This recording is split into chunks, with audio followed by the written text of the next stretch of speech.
Paris, un vendredi d'automne. Alors que certains se pressent dans les bars à l'heure de l'apéritif, d'autres se préparent à passer une soirée plus rock'n'roll. C'est le cas de Jérémy, un ingénieur de 30 ans. Il reçoit ce soir ses potes dans son studio. Salut, ça va? Ouais, toi. Un petit peu poudre. Mais en plus de prendre un verre, ils vont tracer quelques lignes. Bon, ce soir la poudre. Pas des lignes de cocaïne, mais des lignes d'un autre produit. Ma petite poupoute, c'est de la cocaïne qui a été achetée par un dealer lambda, qui n'est pas de très bonne qualité, et qui a été mélangée malencontreusement à de la méthylone. J'avais le récipient sous la main, il fallait que je remélange les deux, donc ça a été un petit peu mélangé.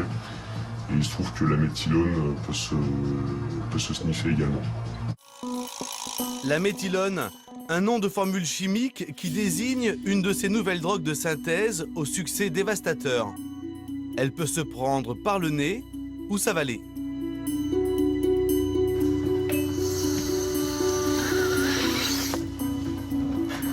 On est plus fatigué là. On est plus fatigué, effectivement. Ça va mieux là. On était perché. Vous avez l'impression de mettre votre santé en danger ou pas? Non, pas dans les quantités où on en prend. Faut pas en prendre tous les jours, hein, ni toutes les 5 minutes, mais... Ces drogues sont vendues sous forme d'engrais, de solvants ou encore de sel de bain. Mais ce n'est qu'une astuce marketing des trafiquants pour que ces produits échappent aux règlements sanitaires. Il y a une inscription en anglais sur le paquet aussi. Non for human consumption. Non destiné à la consommation. On est des testeurs, des essayeurs. Il faut bien essayer un peu. Il en reste un peu là. Donc il reste. Voilà. Oh, faut pas gâcher. Hein. La méthylone est une drogue de synthèse aux effets proches de l'ecstasy. Apparue en 2004, la méthylone a été interdite à peu près partout, mais se vend toujours illégalement sur Internet. Flashback une semaine plus tôt chez Jérémy. Pour se procurer cette nouvelle drogue, il a trouvé un site sur Internet qui vend des produits industriels. Il sait que ce solvant, qui sert à nettoyer les graffitis, peut se transformer en drogue. Donc on choisit, et après, il suffit d'envoyer un mail au webmaster, où on va lui décrire un petit peu ce qu'on veut. Tant de grammes de ceci, tant de grammes de cela. Condition pour faire une bonne affaire, envoyer ses coordonnées bancaires par email. Avec de la cocaïne, on serait à 800 €, là on est à 175. C'est imbattable comme prix. Ça permet de se droguer à pas cher. Mais ça vous fait pas peur de commander tout ça? Pourquoi ça me ferait peur de commander ça? Ça ferait pas peur de commander 3-4 grammes de coke à un dealer qu'on ne connaît ni d'Adam ni d'Ève, qui va nous refourguer de la coke coupée au tal ou au verre pilé ou ce genre de choses. Pour moi, c'est plus sûr de commander là-dessus. C'est beaucoup plus économique et beaucoup plus sûr. Dans quelques jours, un postier apportera en principe sa drogue à Jérémy. Mais il y a une grande chance qu'il ne reçoive jamais sa commande. À l'aéroport de Roissy, les douaniers traquent les entrées de stupéfiants par les airs. Le trafic de drogue est le 3e commerce mondial, derrière le pétrole et l'alimentation, et juste devant les armes.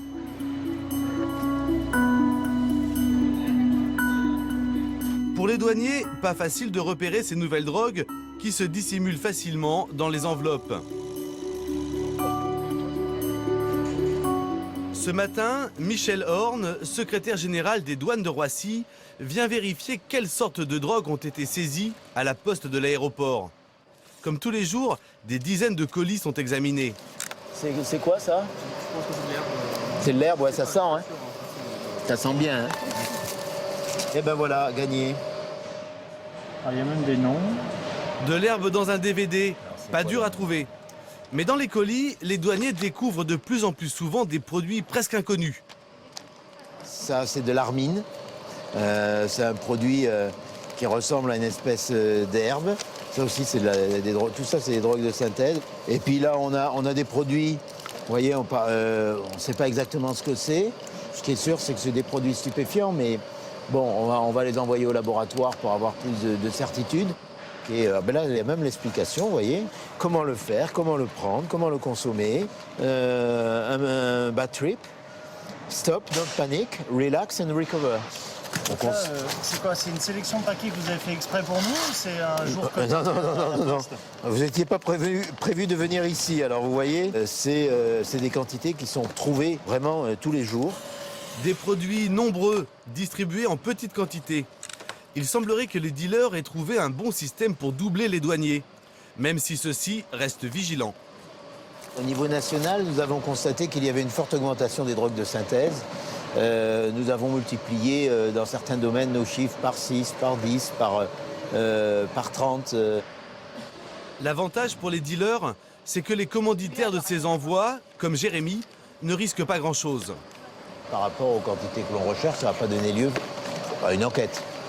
Donc ça va être suivant la destination pour des petites quantités comme ça, c'est la justice décide de la destruction des marchandises.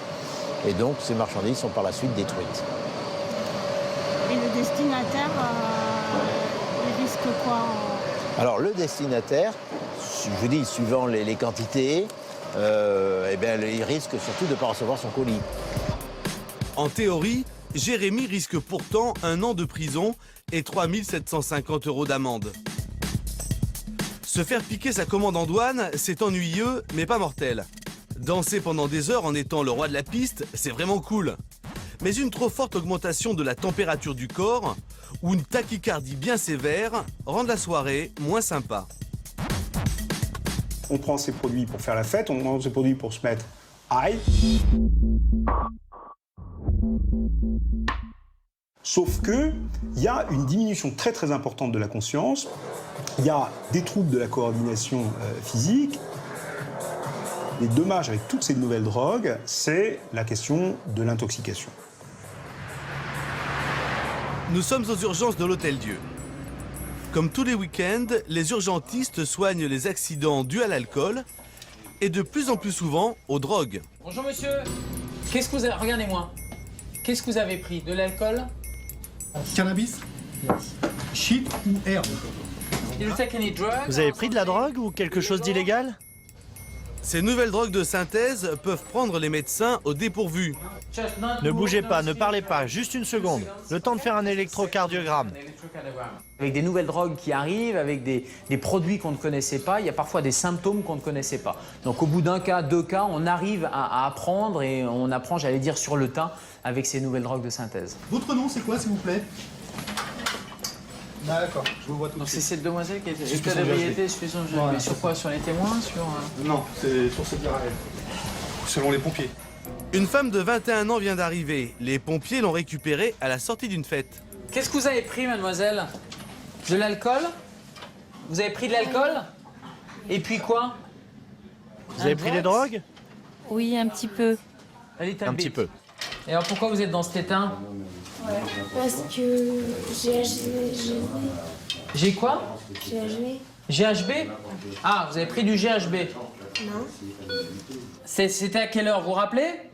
Oui. C'était à quelle heure? C'est où le 14e? 14e arrondissement. Ouais, là, l'interrogatoire est typiquement pas fiable. C'est-à-dire qu'on est sur quelqu'un qui dit oui, qui dit non, qui répond pas aux questions. Donc on va accrocher simplement des éléments d'interrogatoire. Et un des éléments d'interrogatoire fiable, c'est ce mot GHB qui vient pas de nulle part. Elle l'a pas inventé. Donc... Allez, aidez-moi là. Un peu. Cette jolie fille a pris volontairement du GHB, mais sans savoir la dose qu'elle peut supporter.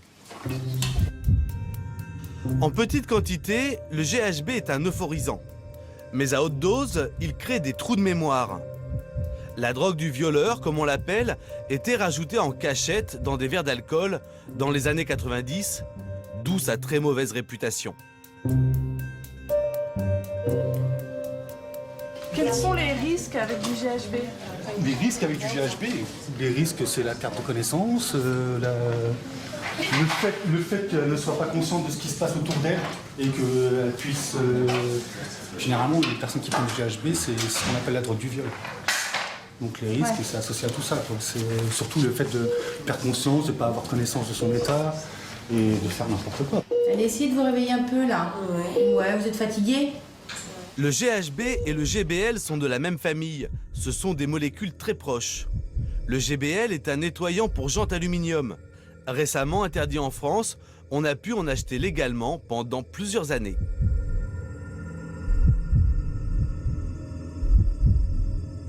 En fait, quand vous ingérez du GBL, il se transforme en GHB dans votre corps et ça donne les effets du GHB.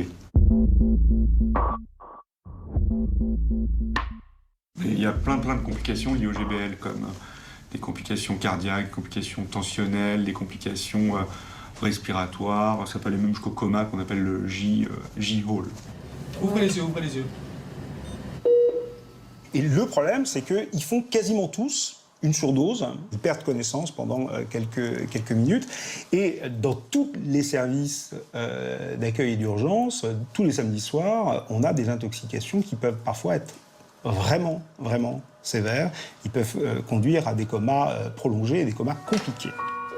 Finalement, cette jeune femme rentrera chez elle avec un gros mal de tête et le sentiment d'avoir passé une soirée plutôt glauque.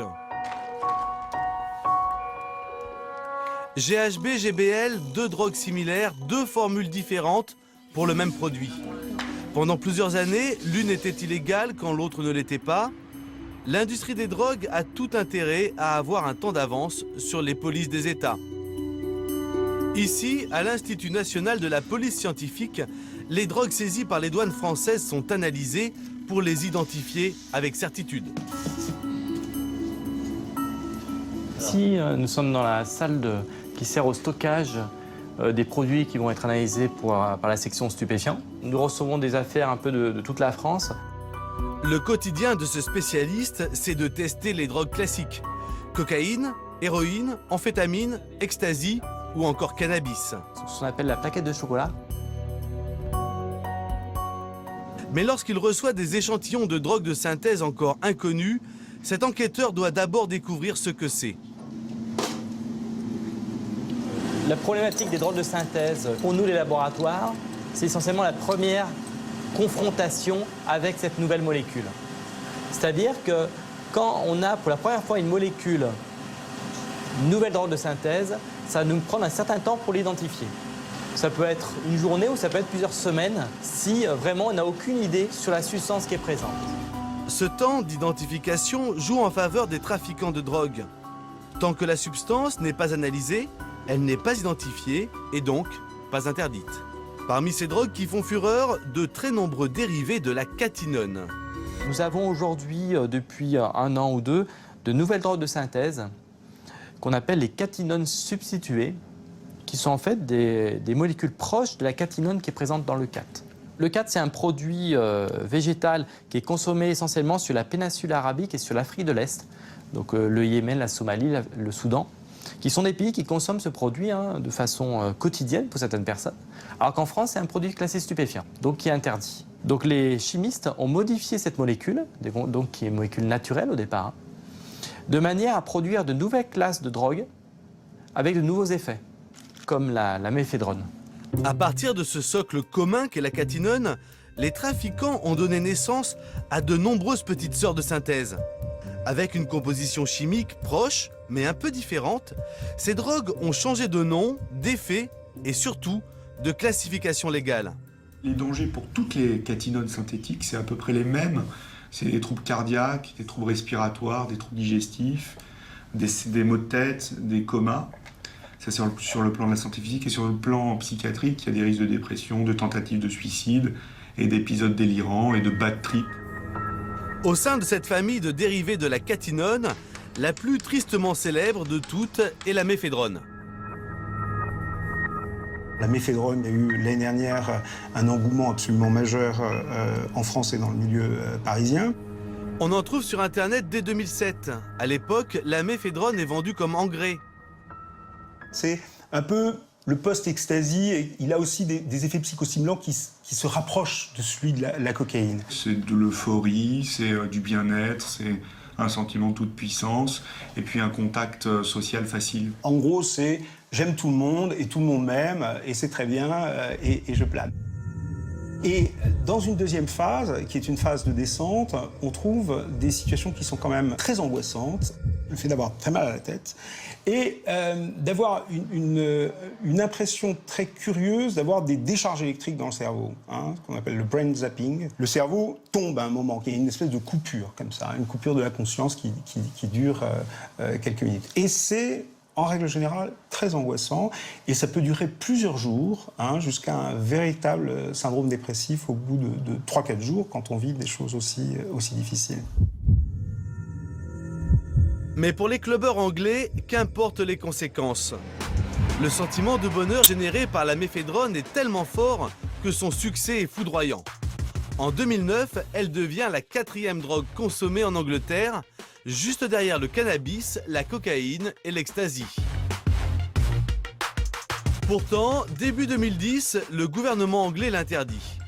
On lui impute des cas d'overdose ayant entraîné la mort de plusieurs jeunes.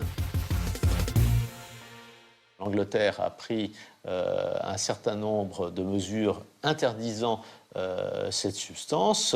L'Europe a échangé les informations.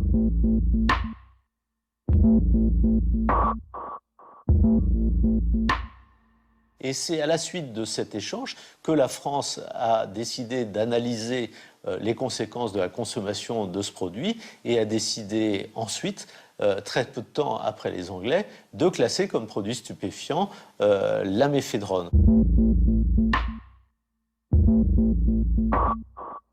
Ce qui s'est passé, c'est qu'avec l'interdiction de la méphédrone, ça a fait du bruit en Grande-Bretagne, mais la méphédrone a été interdite et hop, il y a une nouvelle drogue de synthèse qui est apparue, qui était la MDAI.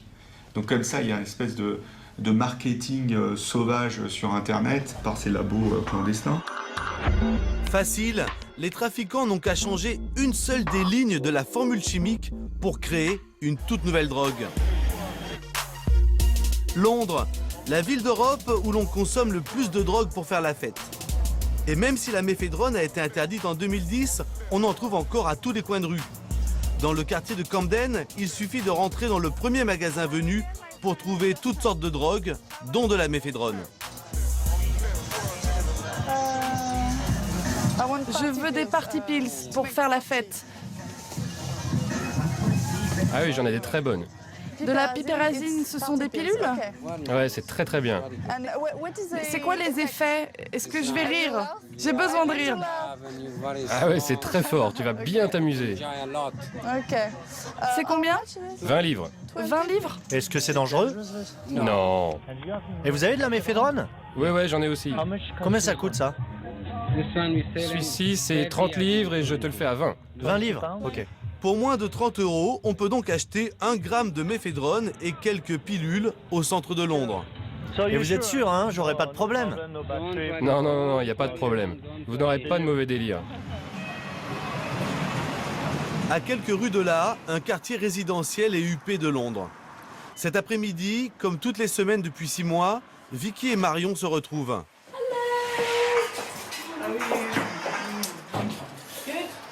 Allez, rentre. Ces deux femmes ont un triste point commun, leurs filles sont mortes après avoir pris de la drogue en soirée. C'est une belle photo de Louise. On l'avait mis sur son cercueil pendant l'enterrement. Louise, la fille de Vicky, avait 21 ans. Elle étudiait le stylisme et c'était une fêtarde. Ça, c'est mon tatouage. Louise est partie il y a 18 mois avec sa copine à Liverpool car elle était DJ et elle avait une soirée là-bas. Elles ont raté leur bus, elles ont bu et fait je ne sais quoi d'autre. Elle est revenue avec un tatouage là, juste sur le bras avec écrit « Maman ». Et elle m'a dit « Voilà, c'est ton cadeau de fête des mères ». Donc après sa mort, j'ai fait le même. Elle était folle, mais dans le bon sens. Elle était juste exubérante et extravertie. Elle faisait des dessins de mode adorables. Le jour où elle est morte, elle était avec des amis et ils fêtaient son entrée à l'université. Et les autres personnes avec qui elle était, je l'ai appris par la suite, étaient tous de très gros consommateurs de kétamine. La kétamine est un anesthésiant pour cheval. Légèrement dosée, c'est une drogue de soirée populaire qui se sniffe et donne l'impression d'être dans du coton.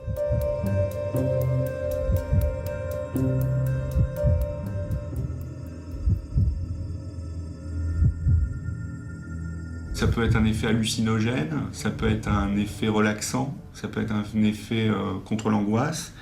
Et il y a aussi dans certains cas ce qu'on appelle la dépersonnalisation, la déréalisation, c'est-à-dire qu'on a l'impression que son corps sort de son corps et que le monde qui entoure est pas très réel. Et certains sont même allés jusqu'à l'expérience de mort clinique, vous savez, cette lumière au bout du tunnel. Donc on voit un peu tout dans la clinique de la kétamine. La kétamine est un anesthésiant puissant, donc vous avez une montée, c'est d'ailleurs pour cela que les gens en prennent, mais normalement vous l'éliminez en dormant. Les autres, ils sont tous allés se coucher ou dormir, ou je ne sais pas ce qu'ils ont fait. Elle était certainement à un niveau différent d'intoxication. Et comme elle ne pouvait pas dormir, elle a décidé de prendre un bain pour redescendre. Et sa copine l'a découverte 1h30 plus tard. Elle a dû perdre connaissance immédiatement et se noyer dans son bain. Quant à Esther, la fille de Marion, c'était la parfaite étudiante en médecine. Mais elle a mélangé du GBL à de l'alcool, ce qu'il ne faut jamais faire. Mon sentiment, c'est que si c'est arrivé à Esther, ça peut arriver à n'importe qui. Absolument n'importe qui. C'était la dernière personne à qui ça pouvait arriver. C'était une des meilleures élèves, c'était une pom-pom girl, une athlète. Elle n'était pas informée. Les gens croient que leurs enfants ne prennent pas de drogue parce que seules les mauvaises personnes en prennent. Mais nous savons que 83% des jeunes qui sortent en discothèque en Angleterre prennent de la drogue sous une forme ou une autre. Donc on les regarde dans les yeux et on leur dit « Écoutez, ça pourrait être votre enfant ». Il faut vraiment leur dire que même si c'est pour s'amuser, ils pourraient faire partie de ces gamins qui n'ont vraiment pas de chance. Pour surmonter leur douleur, Vicky et Marion ont décidé de se battre. Elles ont créé la fondation Angélus pour faire de la prévention auprès des familles. La meilleure manière de traiter ce problème, c'était de lancer une campagne pour que les gens en prennent conscience et les informer. Les parents n'ont aucune idée de ce que sont les drogues légales. La plupart des jeunes les découvrent quand ils sont plus vieux et comprennent ce que c'est. Mais cette brochure est là pour rappeler le cas de ces 4 enfants décédés. Le gouvernement britannique est conscient du problème. Nous avons fait du lobbying et jusqu'à très récemment, nous avons travaillé en étroite collaboration avec le ministère en charge de la prévention de la délinquance.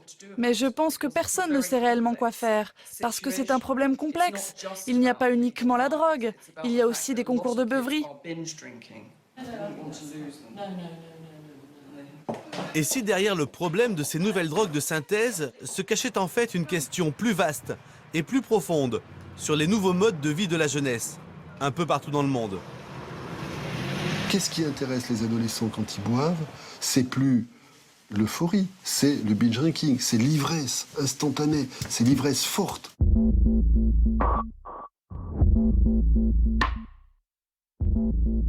Ces deux choses-là, l'intensité et de l'instantanéité, sont des valeurs qui font le prix de cette expérience. Et notre société, culturellement, valorise ça. On a, et c'est pas un reproche, toute notre modernité, toute la technologie fait qu'on peut avoir de plus en plus vite ce dont on a envie.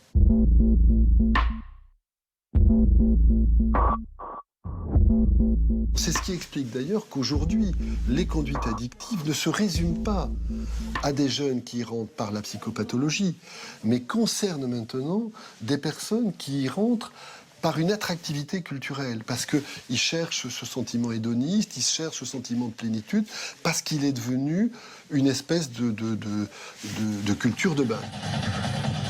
Et parmi les lieux où cette culture de base s'exprime, les technivals. Lors de ces immenses rassemblements festifs, les DJ déversent une techno hardcore depuis des murs de son durant plusieurs jours. Un véritable marathon de la trance.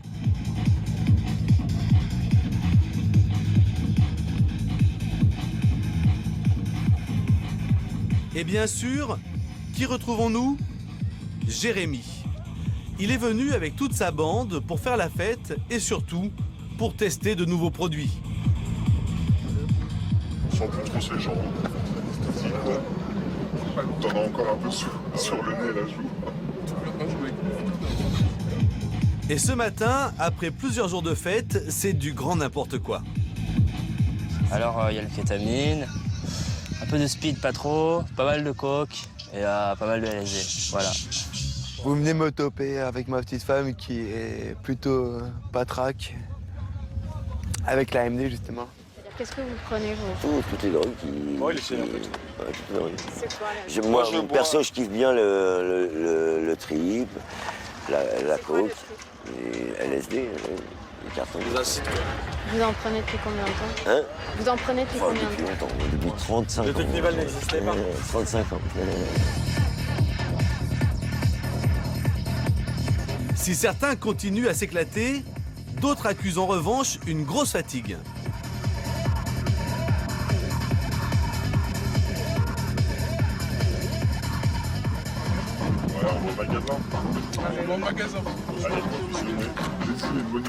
Pour Jérémy et ses amis, le magasin, c'est le dealer. Et celui qu'ils vont rencontrer a une nouvelle substance à leur proposer, une drogue qui revient en force.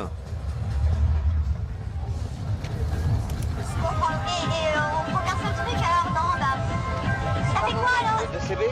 Ah, bah, c'est de la mescaline synthétique. Voilà. C'est quoi? Vous avez goûté de la mescaline? Non. Non? Ah, la mescaline, c'est violent. La mescaline est une drogue hallucinogène mythique, tirée du peyote, un cactus d'Amérique du Sud. Le dérivé synthétique de la mescaline, la 2CB, est une drogue qui remonte aux années 70.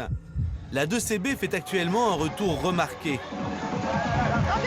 Malgré l'attrait de la nouveauté, Jérémy et sa bande restent méfiants face à ce produit réputé puissant.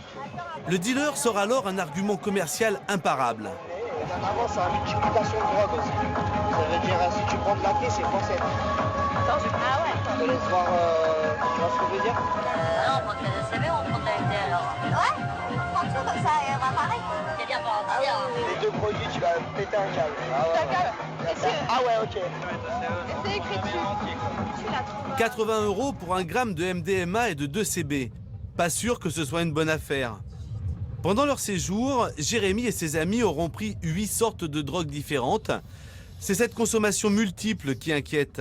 On a affaire à un usager du monde hyper moderne qui prend différentes substances à différents moments en fonction de différentes humeurs ou contextes de vie. Ce sont des dépendants à la cocaïne, des abuseurs de GBL, et ils vont expérimenter la méphédrone en fumant du tabac et des joints. Donc on est dans des combinaisons de polyconsommation et pour certains même de polydépendance.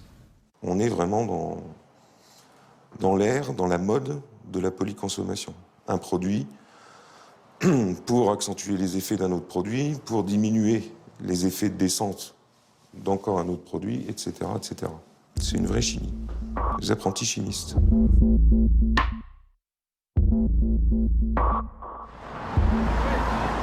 À Paris, l'association Charonne est une des structures d'écoute des toxicomanes les plus anciennes de France. Ce matin, Christian Bullard a rendez-vous avec Charlotte, une polytox. Bon, on va commencer par les consos. Vous en êtes où actuellement? Actuellement, on va dire que mes consommations se limitent au LSD, à la kétamine. Le speed, j'en prends plus trop. La coke, c'est cher, mais bon, si on peut en avoir, c'est cool. Mais c'est vrai que moi, mes deux petits points faibles, c'est le LSD et la kétamine. Et vous les mélangez? Ouais, ça m'arrive, souvent.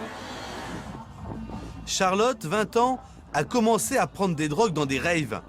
C'était il y a 4 ans. Elle n'a jamais décroché, notamment du LSD, un hallucinogène.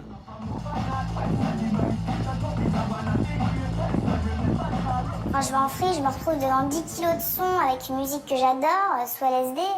Il n'y a plus rien qui existe, quoi. Je suis au nirvana, quoi. Et tu fermes les yeux, tu vois des trucs. Même si elle adore toujours prendre des drogues, Charlotte a désormais un sentiment plus mitigé. Je ressens quand j'ai passé 48 heures sans manger, sans boire, sans dormir. C'est vrai que des fois, c'est dur de revenir à la réalité, en fait, quoi.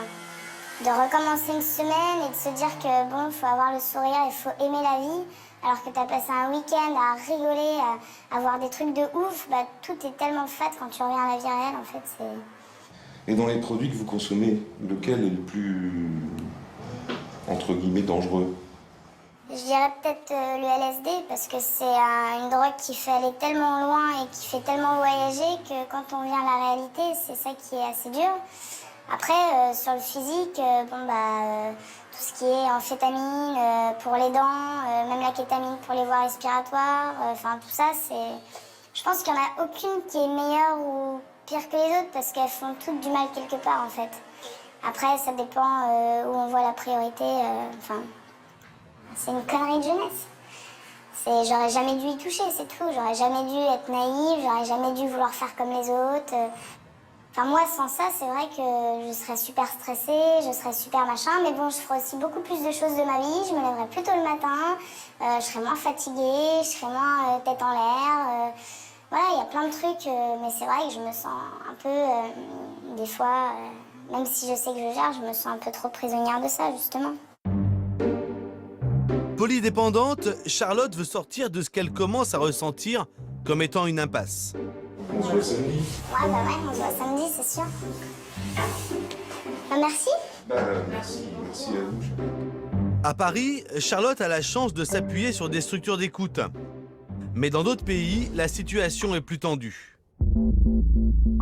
Parmi les nouvelles drogues de synthèse, il y en a une qui crée une dépendance bien plus forte que tout ce que nous avons vu dans ce film jusqu'à présent. C'est le crocodile. Elle n'est pas encore arrivée en France, mais elle fait déjà des ravages en Russie. Le crocodile rend la peau écailleuse comme celle du reptile et son venin nécrose l'intérieur du corps. Facile à trouver, facile à fabriquer, le crocodile tue des milliers de personnes en Russie. Ekaterinbourg, Sibérie, à 1600 km de Moscou. Mikhail est un ancien junkie. Désormais, il est bénévole dans l'association Ville sans drogue, qui essaie d'éradiquer le crocodile des rues de cette cité industrielle. Ici, on se trouve dans un des quartiers d'Ekaterinbourg. C'est un quartier où il y a beaucoup de junkies. Nous allons vérifier une adresse. Le plus souvent, c'est de la désomorphine, du crocodile. Un délateur a passé un coup de fil.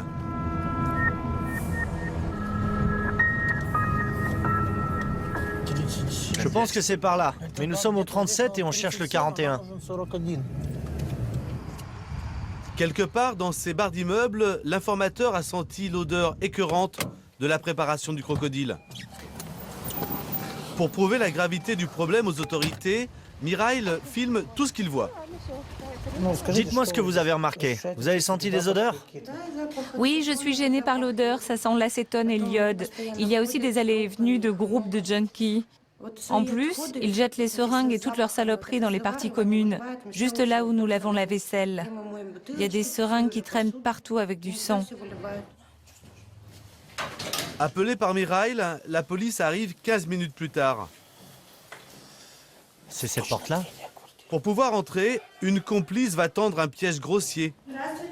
Bonjour, c'est le service municipal. J'ai besoin d'une signature pour une quittance. Qui est là? Ouvrez, s'il vous plaît.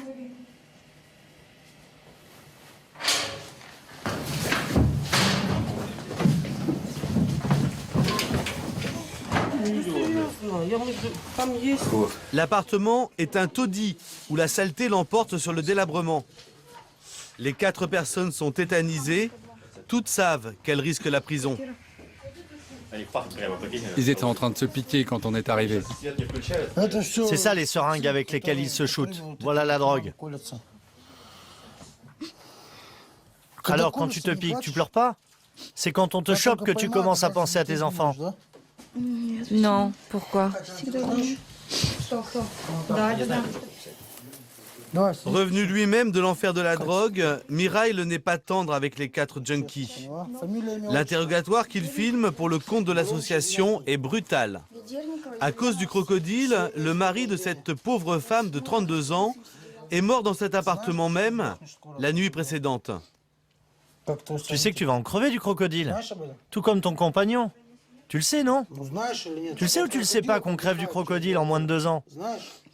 Tu le sais? Alors pourquoi tu te piques? Regarde à quoi tu ressembles. Je suis sûr que tu fais quoi? Pas plus de 20 kilos? Où est-ce que tu te piques? Dans le cou. Fais voir.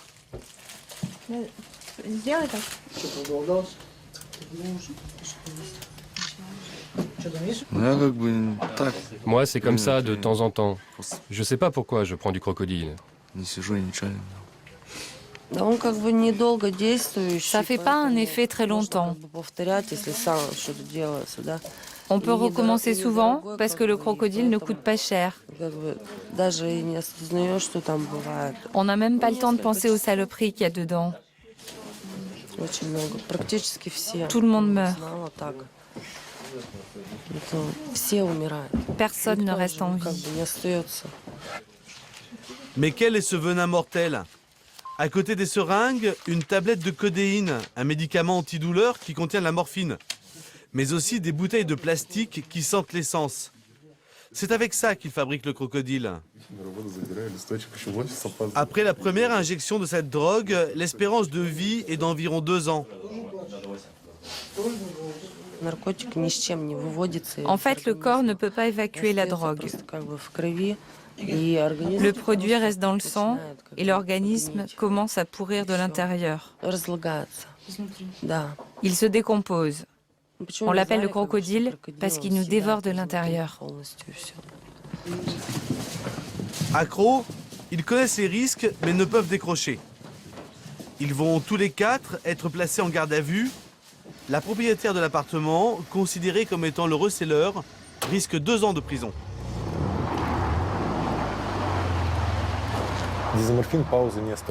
La désomorphine ne laisse pas de répit. Ton corps en réclame au bout de 40 minutes. Les drogués appellent cela le marathon. Ils n'ont même pas le temps de penser à une pause et ils se piquent jusqu'à la mort. On ne peut pas en décrocher.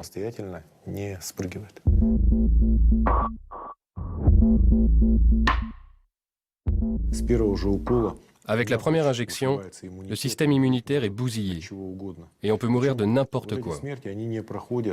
Ils ne meurent pas d'une overdose, ils meurent de pneumonie, septicémie, hépatite, VIH, tous ces trucs-là. Ce problème fait vraiment peur.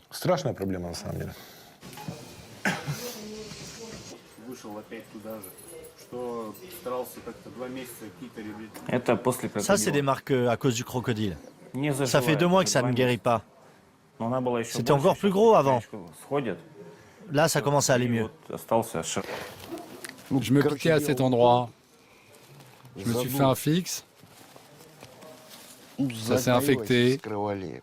On va m'opérer. Bien souvent, la seule solution est l'amputation. Selon les associations de lutte contre la drogue, il y aurait 2,5 millions d'utilisateurs de crocodiles dans toute la Russie. Il faut dire qu'entre la Russie et la drogue, c'est une longue histoire. La Russie est le premier consommateur mondial d'héroïne qui provient d'Afghanistan. Mais depuis que le prix de l'héroïne a flambé, les accros ont trouvé cette nouvelle drogue. Le pire, c'est que le crocodile n'est rien d'autre que la transformation artisanale de médicaments en vente libre dans les pharmacies. Tiens, regarde, une bande de junkies qui vient d'acheter des médicaments. On voit bien que ce sont des junkies.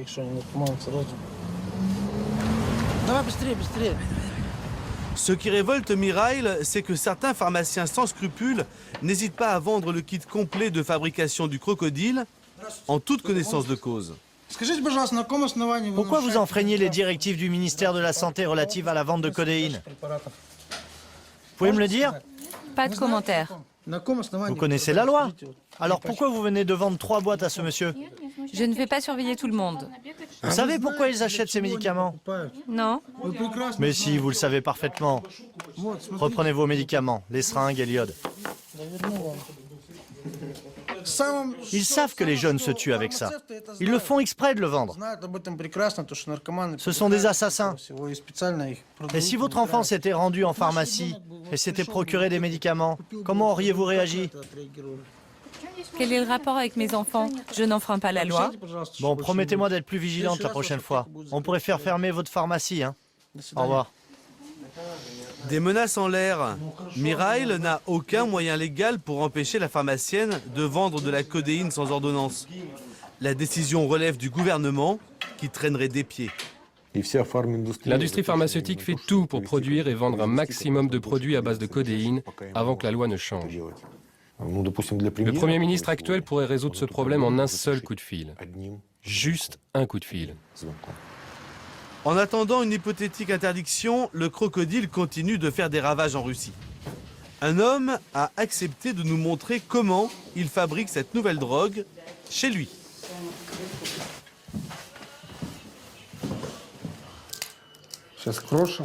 On va commencer par effriter ça, puis il nous faut séparer tous les composants du médicament, la codéine et le paracétamol.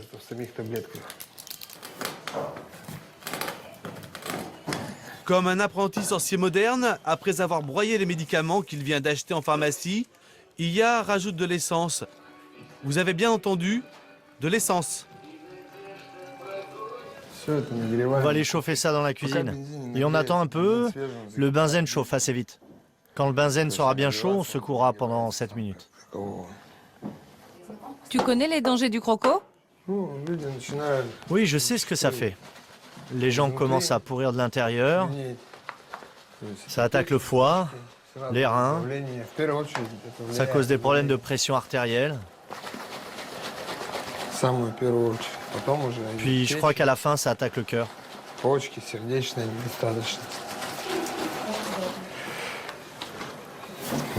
C'est prêt. Je prends ça parce qu'il n'y a rien d'autre. Regarde sur cette photo comment j'étais. Le crocodile, ça tronche petit à petit. La photo à droite, c'était il y a un an et demi. Tiens, regarde, ça s'est séparé.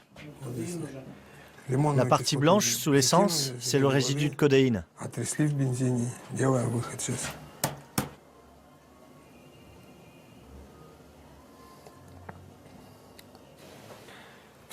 Tu vois là, c'est de la codéine pure. Tous les surplus ont été enlevés. Une fois chauffé, cela a la forme d'une croûte. On gratte et on verse la poudre dans une fiole. Iya vient de séparer les molécules de codéine. Il va les mélanger avec du soufre. Regarde, on va mettre la boule de soufre. On va faire la réaction chimique. Regardez bien. Une odeur répugnante se répand dans tout l'appartement. Ça sent comme dans les toilettes publiques. L'odeur vient de là. Exactement comme aux chiottes.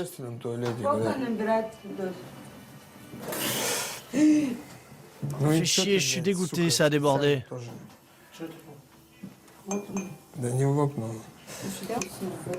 La recette du crocodile est bien entendu plus compliquée à préparer que ce que vous avez vu. Dans ces conditions d'amateurisme total et sans aucun contrôle sur les dosages, les risques d'overdose sont énormes. En Russie, comme partout dans le monde, il est désormais à la portée de chacun de fabriquer de nouvelles drogues de synthèse. Quand ce ne sont pas les trafiquants qui contournent la loi, ce sont les drogués qui trouvent par eux-mêmes les moyens de se détruire.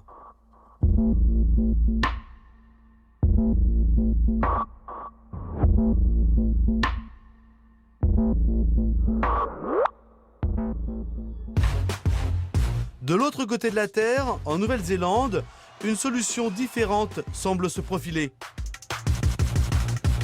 Là-bas, un adulte sur 2 avoue consommer de la drogue. Mais attention, pas de crocodile, ni de méphédrone, encore moins de GBL ou de cocaïne.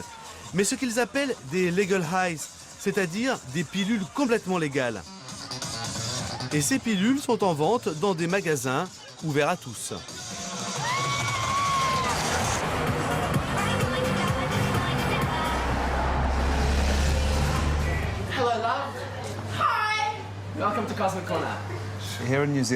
Ici, en Nouvelle-Zélande, nous avons tout un tas de drogues légales. Par exemple, des énergisants. Les gens en prennent pour différentes raisons, mais surtout pour avoir la pêche. Voici 2 sortes de pilules que l'on produit nous-mêmes. C'est comme du MDMA ou de l'ecstasy léger, mais ça ne contient que des ingrédients légaux. L'avantage, c'est que tu peux lire exactement ce qu'il y a dedans, alors que pour les autres drogues, tu n'as aucune idée de la composition. Des drogues dont on connaît la composition, un argument qui porte, notamment auprès des consommateurs français, Comme ce touriste de passage en Nouvelle-Zélande.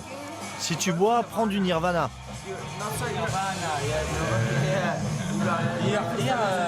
En France, si tu prends des pilules, c'est la tôle.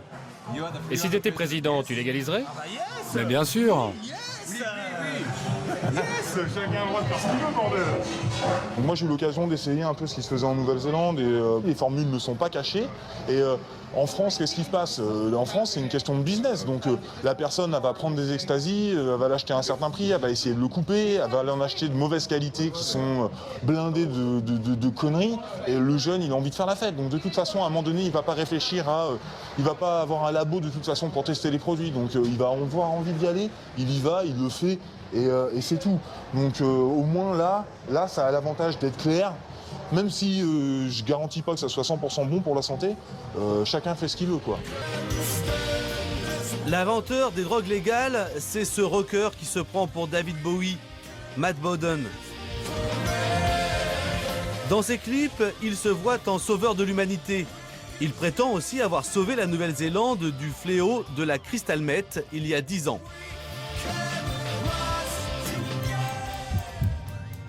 La crystal meth, une amphétamine qui remonte aux années 60, qui a disparu et qui a réapparu. Ses effets sont dévastateurs, comme vous pouvez le voir sur ces images avant, après.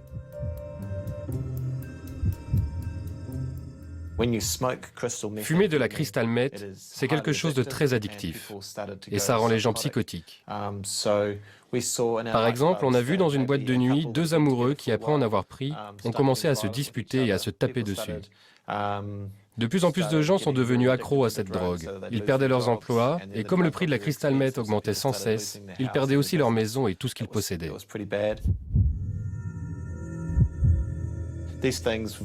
Ça m'a amené à la conclusion que si on avait des drogues plus saines dans notre pays, il y aurait moins de morts et les consommateurs ne seraient jamais fous et jamais accros.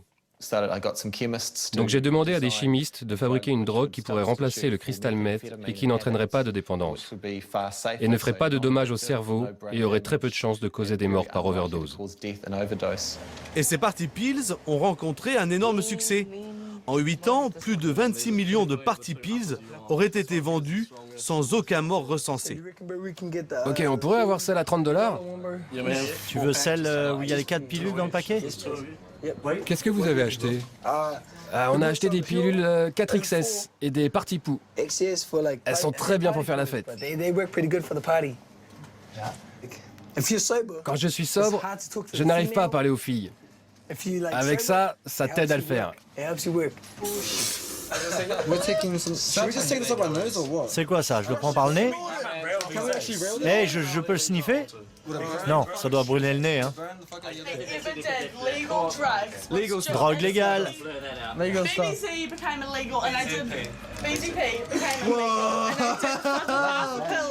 Qui va être à fond ce soir? Le gouvernement néo-zélandais a interdit plusieurs fois les drogues de ce dealer bon teint qu'est Matt Bodden. La situation des drogues légales en Nouvelle-Zélande, c'est pourtant compliqué, mais Matt Bodden a de nouveau changé les formules chimiques de ses pilules et son business a repris de plus belle.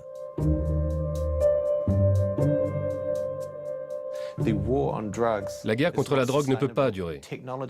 La technologie évolue si vite que de nouvelles drogues sont créées tous les mois. Et si on n'autorise pas la vente de produits plus sûrs sur le marché, toutes les drogues, y compris les plus dures, s'achèteront au marché noir et les consommateurs n'auront accès qu'à celles-ci.